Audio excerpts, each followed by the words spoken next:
ከሽምግልናዬ በኋላ የአባቴ ጓደኞች አጎቶቼ ማለት ይቻላል ሁሉም ቤታቸው ምሳ እራት ግብዣ እየጠሩኝ ነው። እኔ እጮኛዬና ቤተሰቦቼ ዛሬ አርቲስት ዳንኤል ተገኝ ቤት ምሳ ግብዣ ተጠርተናል እና አሪፍ ጊዜ እንደምናሳልፍ ተስፋ አደርጋለሁ። ሰለሞን እንኳን ደስ አለሽ ማለት ፈልጋለሁ። በጣም ደስ የሚል ሽምግልና ነበረ። ያው ልጃችንን አሳልፈን ሰጥተናል። በእስር ላይ የነበሩ አርቲስቶች ግብዣዎችን አጧጥፈው እየተደሰቱ ነው። አርቲስት ዳንኤል ተገኝም ሰለሞን ቦጋለን ከነልጁ ትልቅ ግብዣ አድርጎላቸዋል። እስር ቤት ወዳጅነታቸውን በይበልጥ ያጠናከረላቸው ታዋቂ አርቲስቶች በደስታም አንድ ላይ ቀጥለዋል። ጉድ እያለ ሲያስተናግደን ነበር። ብዙ ሰው ነበር። በስማም እንዴት እንደሚያስፈራ። እኔም ነበረች ምሳችንን በላን ምናምን። ከዛ ኬክ ቆረሱ ተብለን እያሽኮረመመኝ ነበር።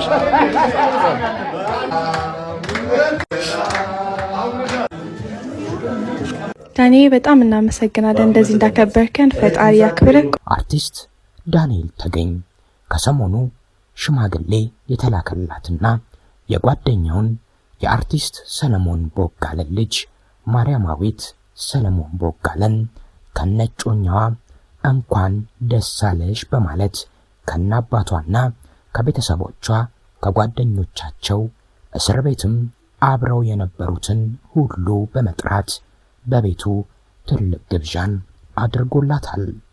በሱ ብቻ ግን አላበቃም። ወንድም ካሊድም ምንም እንኳን እንደ አርቲስቶቹ ከዚህ ቀደም የጠነከረ ወዳጅነት ቀድሞ ባይኖረውም እስር ቤት ግን ቀድሞ በድጋፍና በስራዎቻቸው ከሚያውቃቸው እነሱም በበጎ አድራጎቱ ከሚያውቁት ታዋቂ አርቲስቶች ጋር የእስር ቤት ቀንና ሌሊቶች እነዛ የስም ማጥፋት ዘመቻዎችና ፍርድ ቤት ሳይወስን ከውጭ የሚሰጡ አሉባልታዎችን ተቋቁመው ባላሰቡት መንገድ ወደ እስር ቤት ወርደው ያሳለፏቸው ጊዜዎች ጠቅመውት ወዳጅነቱን አጠናክረውለት የሰለሞን ቦጋለን ልጅን ማርያማዊት ሰለሞን ቦጋለን ሽምግልና ስለተላከላት ደስታውን በመግለጽ እሱም በፋውንዴሽኑ ሁሉንም ጠርቶ ግብዣ አድርጓል።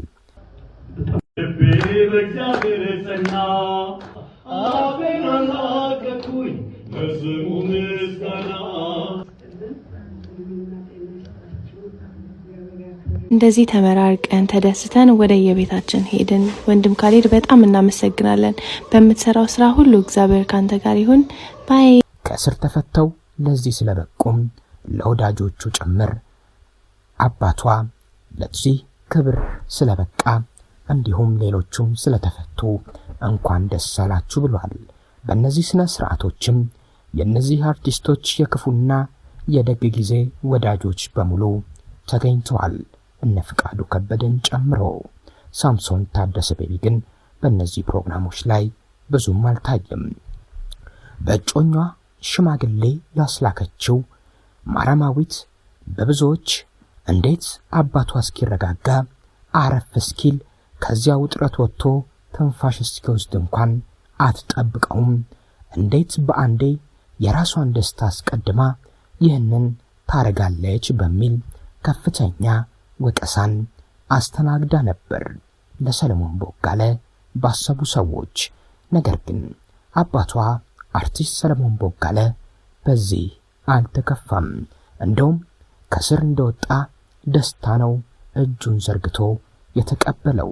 በእስር ቤት እያለ አንዴ ታመመ፣ አንዴ ሆስፒታል ገባ እየተባለ ሐሰተኛ መረጃዎች እየተናዙበት በጭንቀት ላይ ጭንቀት የተደረቡበት አርቲስቱ አሁን ግን ከእስር እንደወጣ ጥቂት ቀናት በኋላ ልጁ ሽማግሌ እንደሚላክላት ስትነግረው ያደረገው የመጀመሪያው ነገር ከደስታው ቀጥሎ ማለት ነው እነዛ በሐዘኑም በደስታውም አብረው ስለኖሩት በእስር ቤትም ደግሞ ሌላኛውን የህይወት ገጽታ ለተካፈሉት ጓደኞቹ ለአርቲስት ሰራዊት ፍቅሬ ታላቅ ነውና ለአርቲስት ይገረም ደጀኔ፣ ለአርቲስት ዳንኤል ተገኝ፣ ለወንድም ካሊድ መደወል ነበር የመጀመሪያው ስራው።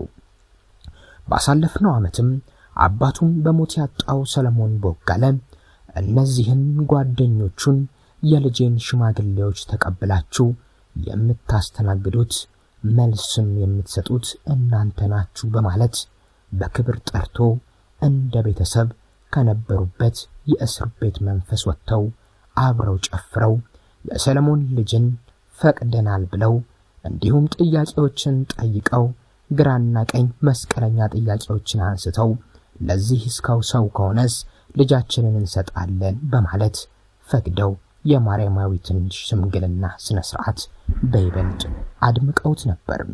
ታዲያ ብዙዎች ወዳጅነታቸው በዚህ ልክ ብቻ የሚያበቃ መስሏቸው ነበር።